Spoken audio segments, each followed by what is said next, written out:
There's thousands and thousands of acorns over here. If you guys need any, wish you lived in my area because I have more than I can use. But I just wanted to show you some of my acorns here. Just a few dozen that I shelled out last night. And I've been soaking them. This is probably my fifth rinse cycle. And you can tell, I think you can, maybe on the video, there's still a slight tinge of a light brown. That's the tannin, the bitter taste. And so what you typically do is you just, you rinse about 5 or 6 times a day with cold water. And you do this for just 2 days. And you, of course, you just rinse out the old water and put new in each time you do it, just to try to break up and get that tannin out. And after you've done your 2 days worth of processing the tannin out, you can just put it on a baker's sheet and bake these suckers and roast them, if you will. And there you'll have it. You'll have some of your acorn pieces. You could put salt on that, or you could put sugar, or whatever you're into. You could also grind this down and make a flour, acorn flour, or acorn tea. You can even, of course, if you've gone grind down to a flour, you could even bake things with it, make an actual baking flour out of it. And so acorn bread, for example. It's just very cool. It's a little deceiving how many acorns are actually in here. But when you're taking them out of the shell, it does tend to break up, obviously, especially when you're cracking the acorn shell. And some of my acorns are really large. Some of them are really small. But I have them everywhere. And, the squirrels are just going crazy over them. And so this is a great source of carbohydrates and some amino acids for your proteins. Definitely not a complete protein, but it can help you get along the way to diversify your amino acids to increase your essential amino acids to build that complete protein. And so just wanted to talk about this, that you can rinse through some different rinse cycles to get the tannin out, and then you roast them, and there you go. You can also, skip this step here and just put them in a boiling pot of hot water and change that water out several times so you could boil out the tannin. I typically don't like that process. I like it this way. This is how the Native Americans did it. They would pick a big bag of them after they shelled them, and they would put them in a cold running stream and just keep them there for about 2 to 3 days. And that would do the trick. And then they would obviously eat them raw, or you could roast them. And so that's what they did. And I think they also possibly did use them for some type of coffee or baking to some degree. I'm not totally sure about that. I have heard just different people talk about that. I do have some Native American lineage, and so there's just been a small amount of talk of that, but I don't have a lot of connections with that part of me that I wish I did. There's just not a lot of people alive still that I can connect with. So basically, using resources. I have a lot of walnuts too, an amazing amount of walnuts. As you know, though, it's much more difficult to harvest a lot of those, even though I literally have hundreds, if not possibly thousands, on my property. It's just very time-consuming to get to the walnut, and the same process. Even though I've eaten them raw and I don't have any stomach problems with the walnuts, I would with this acorn. I have to be careful not to eat these raw without getting the tannin out. But the walnuts, they're very good raw, but the effort. Good Lord. I mean, I know some people actually put them under their car wheels and they run over them a few times, especially if you have a driveway or a lot of really densely packed rock. I know other people who just use a sledgehammer or a really wide-faced hammer system to break up walnuts. Some people say, you just let them dry out a little bit more and they're a little bit more fragile, but I typically like to eat my nuts when they're a lot more fresh. Not saying like right off the tree, but within a few days of it being on the ground. I don't like them to sit there and increase the chances of worms getting in or rotting and so forth. So yeah, if you have any different recipes or uses for acorns, Love to know about it.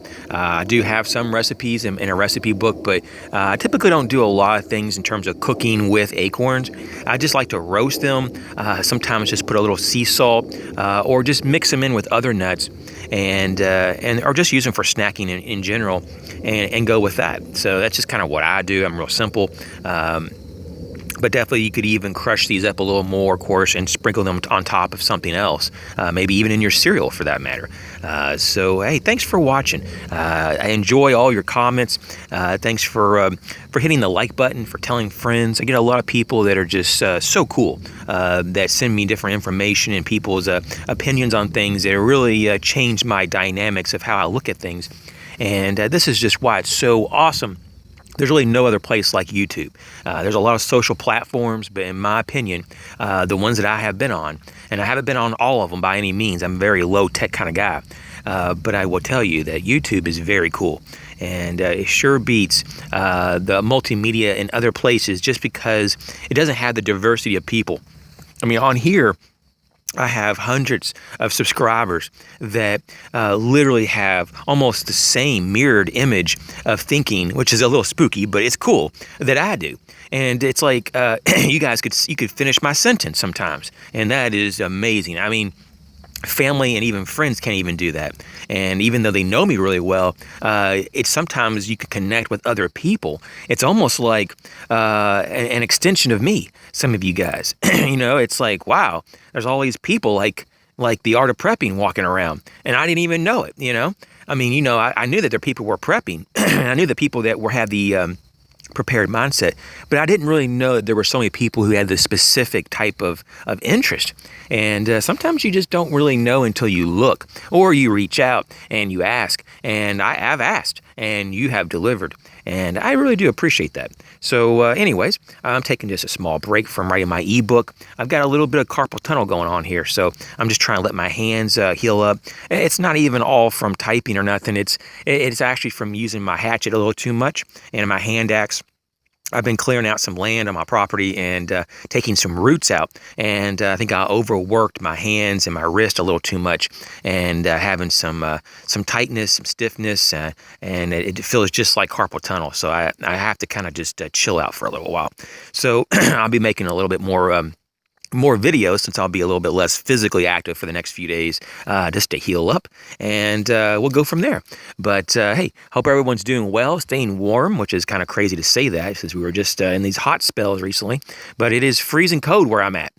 And I'm just like, even right now, it's in the middle of the day, well, afternoon, but it's actually very, very cold. I should actually have a jacket on or a coat. And so I don't know. I don't like when weather changes so much. In fact, I think I might even have some allergies from all this. I've been feeling like a little off because of that. Sometimes when the weather changes so dramatically of 20, 30, even 40 degrees in a matter of days, you're kind of like, whoa, what's all that? Hit the brakes. So you guys take care, and don't forget, if you have any acorn ideas, or if you have your own acorns and you want to show your acorns, I've already showed some of mine. Be happy to show you more if you like, but they're just standard size. They're nothing like crazy. I found a couple of them that were pretty decent size. I mean, they were large, but most of them are medium to small, and the acorns are just are getting feasted on, though. I can tell you that. With all the little critters running around here, I'm not sure how much longer they'll last, but I can fill my pockets up within a matter of minutes. Both pockets, seriously. I was even thinking about maybe filling up my cargo pockets too. But one thing I haven't seen a lot, and I know it's in some areas it's hunting season for deer, I believe. At least for, I think, crossbow or bow and arrow. I'm not sure. It depends on where you live.